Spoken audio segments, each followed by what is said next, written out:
mais cheio de si. Cansei de ouvir sobre o que você de ser capaz. Não, olha só, não volto atrás. Pague alguém pra te ouvir, que vive em paz. Vai, vai, tenha dó, me deixa um ai. Mas antes só eu fico melhor. Só mais um triste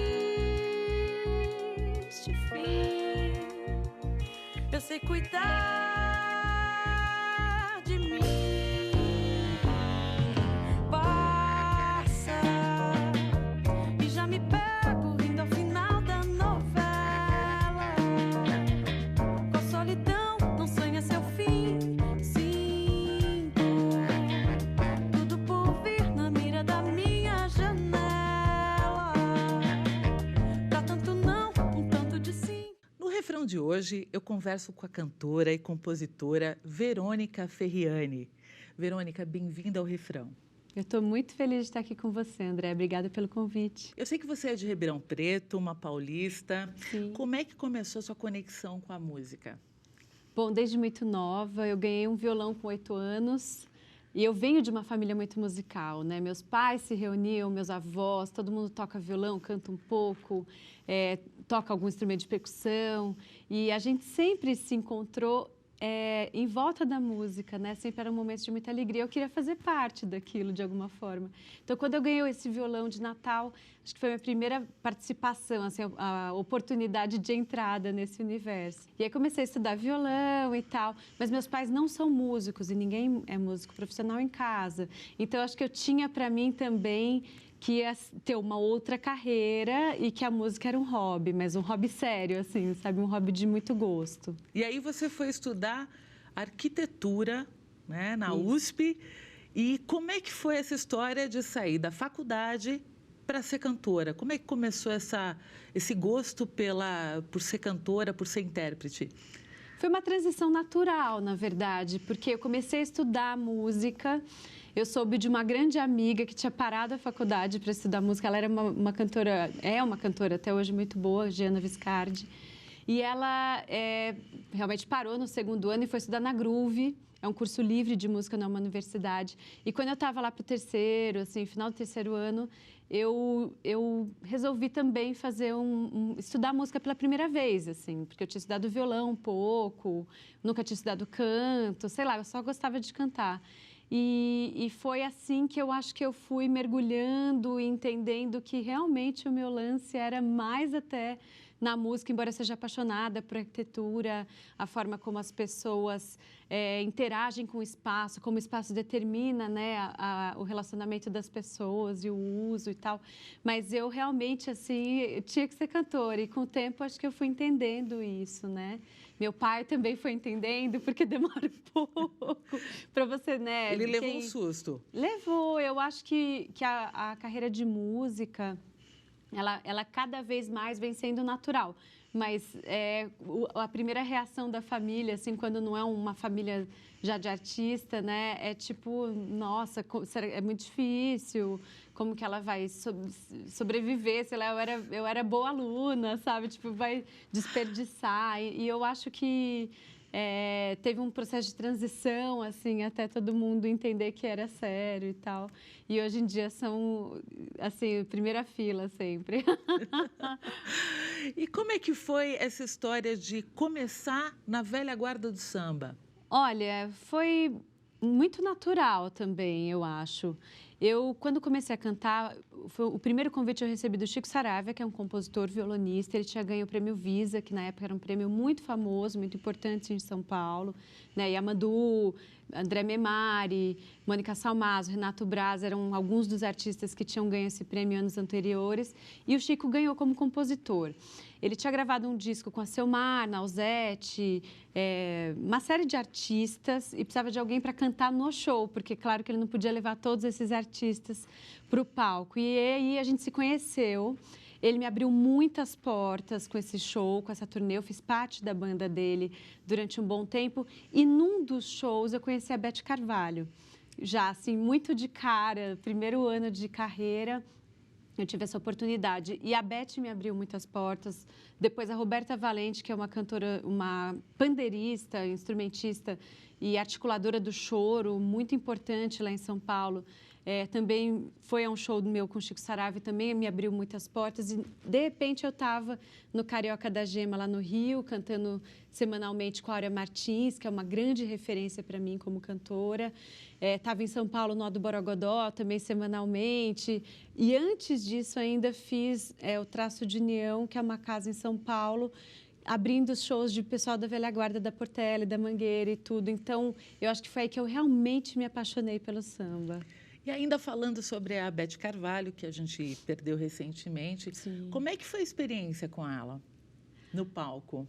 É muito especial poder estar ao lado de artistas com tanta história, tanto a ensinar. Eu sempre sou bem observadora, eu acho que eu pude aprender muito ao lado dos artistas, né, com quem eu trabalhei, independente até da fama, né, porque tem tanto artista maravilhoso no Brasil. A Beth Carvalho é dessas pessoas que também compartilham muito, buscam, sempre foi uma pessoa que buscou muito os artistas novos, os discos novos, então... Ela dava muita força. Muita, muita. Ela sempre ia aos shows, né, que é uma coisa que os artistas mais velhos, em geral, não fazem. Então, tudo isso, assim, me fez ter uma admiração por ela enorme. E também te levou para o samba. Também. Ela queria que eu gravasse um disco de samba, né? E eu, assim, fiquei muito nessa pegada, nessa tentação. Era uma época que tinha muitas cantoras de samba aparecendo. A Lapa fervia lá no Rio de Janeiro, a Vila Madalena em São Paulo, São Mateus em São Paulo. O Brasil estava muito voltado, né, para o samba de raiz, que a gente chamava, e que a gente chama. Mas eu tinha também uma vontade, eu vinha, na verdade, da MPB, do Chico Saraiva, dessa referência dos meus pais, né, ouvia Toquinho, com quem depois eu fiquei cantando durante muitos anos, ouvia Paulinho da Viola, mas ouvia Chico Buarque, enfim, aquela coisa que fica aquela linha tênue, né, que a MPB tem com o samba. Mas eu ia para os dois lados, assim, e queria também ter liberdade artística no sentido de gênero. Então, eu acabei não me fechando, que não seria se fechar, porque o mundo do samba já é amplo demais, assim. Mas eu acabei não escolhendo exclusivamente gravar um disco de samba ainda, porque ainda estou me devendo essa e estou devendo para muita gente que ia assistir. Depois eu fiz a Gafieira São Paulo, né, que foi um grupo de samba no qual eu cantava. E aí eu peço para a gente dar só um tempinho, vamos falar da Gafieira, só que no próximo bloco, porque a gente tem que fazer um intervalo. Então vamos. Primeira parada do refrão e a gente volta já.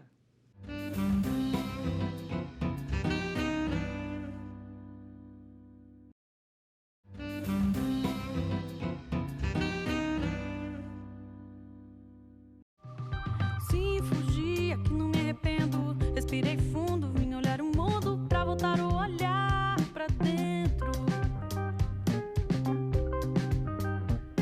E se sair, sentir soprar o vento que leva tudo, reza o corpo mudo pra viver o presente em tempo. Era preciso aprender a andar no escuro, sair do porto seguro, era preciso descrever.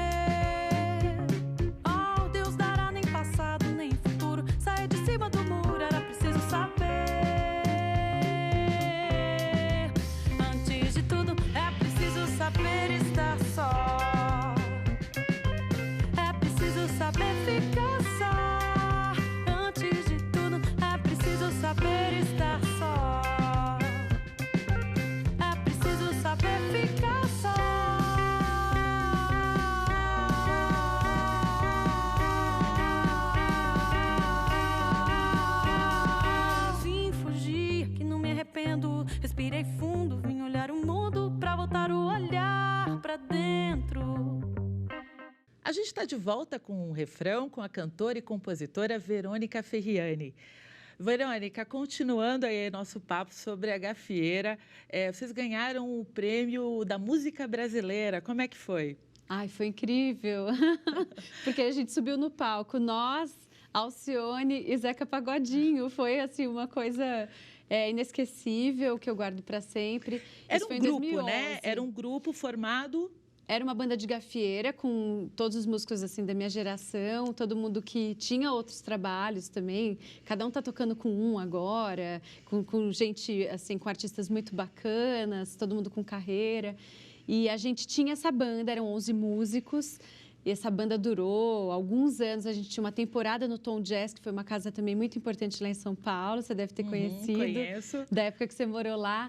E a gente cantava todo domingo lá, fazia uma gafieira onde iam vários músicos. Assim como no Aldo Borogodó, eu pude conhecer lá no Tom Jazz muita gente. Passaram por lá, assim, Emílio Santiago, Roberta Sá, uma série de artistas fazendo participação com a gente. Tereza Cristina, Fabiana Cosa, né? Esse meio do samba e da gafieira, ele passou todo por ali, né? E como é que foi a transição? Qual foi a chave que te levou do samba para um leque muito mais aberto, para cantar outros artistas e até se unir com outros artistas para cantar junto? Como é que foi isso? Bom, eu comecei a compor. Eu acho que essa foi a grande chave. Não foi planejado isso. Eu tinha muita vontade de experimentar, contar as minhas próprias histórias, porque eu estava sentindo falta um pouco de ser porta-voz de histórias femininas, né? E eu sentia que as pessoas de quem eu recebia músicas, em geral, eram compositores homens que às vezes falavam como mulher, mas que eu não sentia a mesma conexão, exatamente. E nessas eu comecei a escrever uma coisinha ou outra, assim, mais esporádica, e de repente me vi com um repertório grande de quase 30 músicas.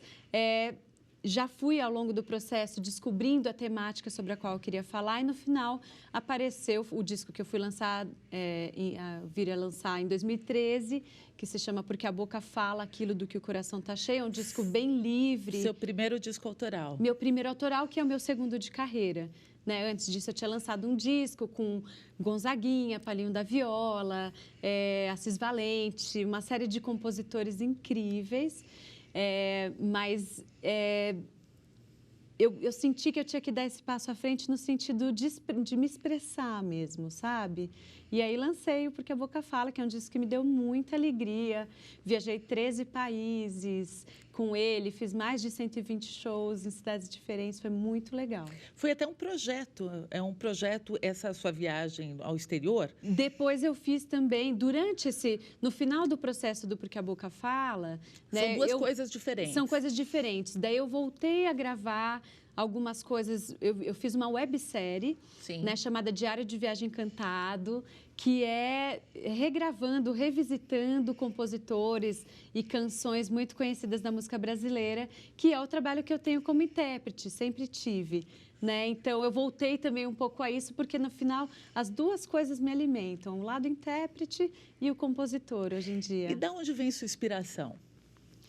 Eu acho que começou meio autobiográfico, né? Porque eu queria falar como mulher. Esse disco, Porque a Boca Fala, ele tem 11 canções. Cada uma delas conta uma história de amor diferente, bem realista, tentando fugir daquela pegada mais platônica ou romântica a qual a mulher era relegada, assim, de certa forma. Então, eu queria que uma mesma mulher contar no disco várias histórias de amor vividas por uma mesma mulher. Né, ao longo da sua vida amorosa, vários papéis que ela viveu. Então, esse é o meu primeiro disco, né, autoral, que é o segundo de carreira. Foi essa a inspiração. E a sua voz é afinadíssima, é incrível. Muito obrigada. E você ganhou vários prêmios como cantora, como intérprete, por causa da voz. Como é que foi isso? Como você recebeu tantos prêmios assim? Principalmente com o registro da tua voz, por ela ser tão afinada e as pessoas aí aplaudindo.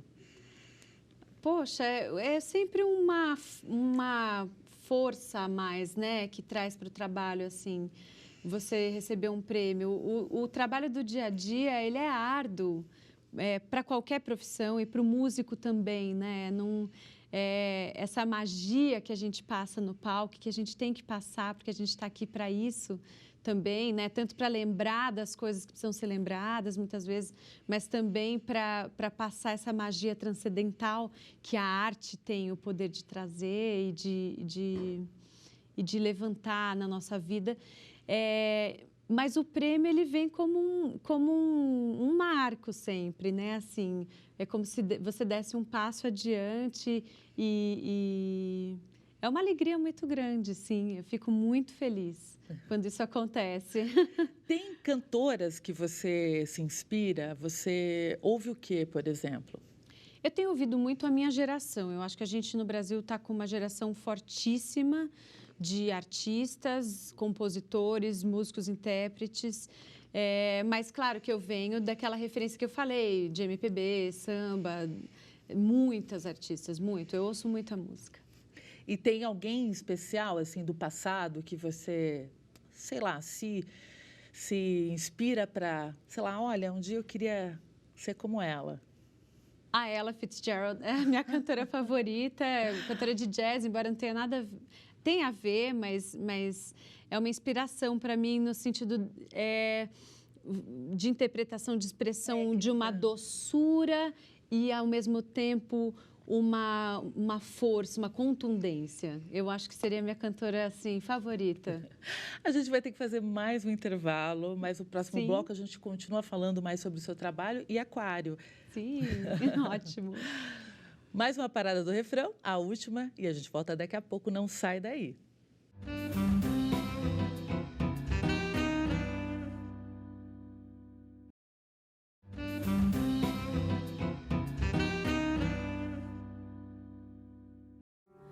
Algo se revelou, seiva artificial, artéria de vinil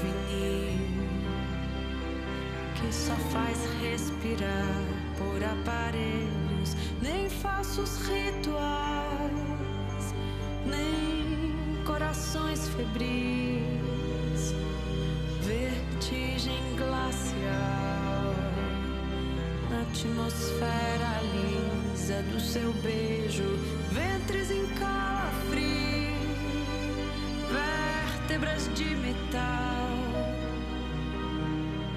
um desejo vazio quer decair em si, além do espelho. De volta com o refrão, e hoje o papo é com a cantora e compositora Verônica Ferriani. Eu sei que você está com um trabalho aí, Aquário. Qual que foi a ideia? Olha, o Aquário é um complemento e é uma virada do disco anterior, do Porque a Boca Fala. Porque se eu fui super pessoal, íntima no Porque a Boca Fala, querido coração tá cheio, o Aquário veio para falar do coletivo. Ele veio para falar sobre questões existenciais. Sim, urbanas, de convivência da sociedade. Eu estava pensando muito sobre isso, acho que a gente está num momento muito propício, voltando a olhar mais para a nossa vida em comum, né? Para as questões que a gente tem em comum. E eu queria muito falar de vários assuntos que dizem respeito a isso. O Aquário, o nome Aquário do disco, faz referência ao objeto aquário, em primeiro lugar, né? E esse controle de temperatura e pressão, de certa forma, em que a gente tem se colocado para viver uma vida mais confortável, mais controlada e que acaba direcionando também muito a nossa forma de pensar, de sentir, limitando um pouco a nossa forma de ver as coisas, as ideias e tudo mais. Aliás, o clipe da música, inclusive, você acaba ficando dentro de um aquário, ou pelo menos parece estar dentro de um aquário. Sim. Tem toda uma estética que tem a ver um pouco com o seu trabalho na arquitetura. Pois é, eu, por ser arquiteta, eu sempre tive uma conexão muito grande também com a linguagem visual, né? E eu acho que em nenhum outro trabalho eu consegui colocar tanto essa questão da arte gráfica, da comunicação visual, de vídeo, de foto, quanto no Aquário, né? Eu me preocupei, eu atrasei o lançamento do disco para conseguir realizar o que eu queria. O disco tem existe um álbum animado no YouTube completo do disco, em cima de fotos que tem inspiração surrealista, que tem a ver com essa coisa meio fora do eixo da gente, né? Da gente estar buscando e encontrando outros eixos para a nossa convivência. E qual foi a conexão que você buscou com Black Mirror, a série que é uma série futurista, né? Fictícia Sim. futurista, né? Da realidade do ser humano, das redes sociais, enfim. Como é que foi essa conexão? Bom, eu estava na época assistindo alguns episódios e teve um especialmente que me marcou, chamado Volto Já, que me inspirou a compor uma música que é o single do disco, chamada Amado Imortal. E essa música virou clipe, né? E a gente trouxe essa referência também, como o disco é um disco que tem essa pegada mais aquariana do signo também, que é o meu signo, mais futurista, mais coletiva, né? Que são características bem desse signo. Eu trouxe também a referência do Black Mirror, que é uma coisa mais melancólica e tal. Não que o disco inteiro seja assim, mas essa canção que a gente escolheu para single, a gente arriscou até um pouco, pegou a música mais, a balada do disco para ser o nosso lançamento inicial, com o clipe de Amado Imortal, que está muito bonito. O que vem por aí? Você tem coisas já projetando? O que vem por aí é minha filha, por enquanto. Eu lancei o disco em setembro para outubro. Foi um projeto de alguns anos de duração, que veio completo, com música, com clipe. Eu escrevo todas as músicas, letras e músicas, então é um processo sempre muito pessoal para mim também e muito profundo, de mergulho. Eu realmente adoro compor, tenho composto para outros artistas também. A Xenia França gravou uma música, inclusive agora minha, que tá no Aquário, que chama Nave. E a gente fez também até um lyric vídeo super legal da Marcela Navia, que lançamos faz menos de um mês. Então eu estou trabalhando muito ainda dentro do Aquário, com essa linguagem visual, com os shows, né, com a banda, com outros formatos. Eu acabei de fazer um formato novo para o Aquário, chamado Aquário em Concerto, porque o Aquário é muito feito de dois lados. Um, que é um lado mais profundo, mais de concerto mesmo, que foi gravado com piano, com cordas, e um outro muito rítmico, com a pegada da rítmica brasileira, da percussão, e ao mesmo tempo uma pegada meio eletrônica. Então, assim, esses lados se dividem também um pouco no disco, que eu estou testando também separadamente para ver o que vai ser o próximo trabalho. Aliás, você falou da sua gravidez, né? Uma menina que vem por aí.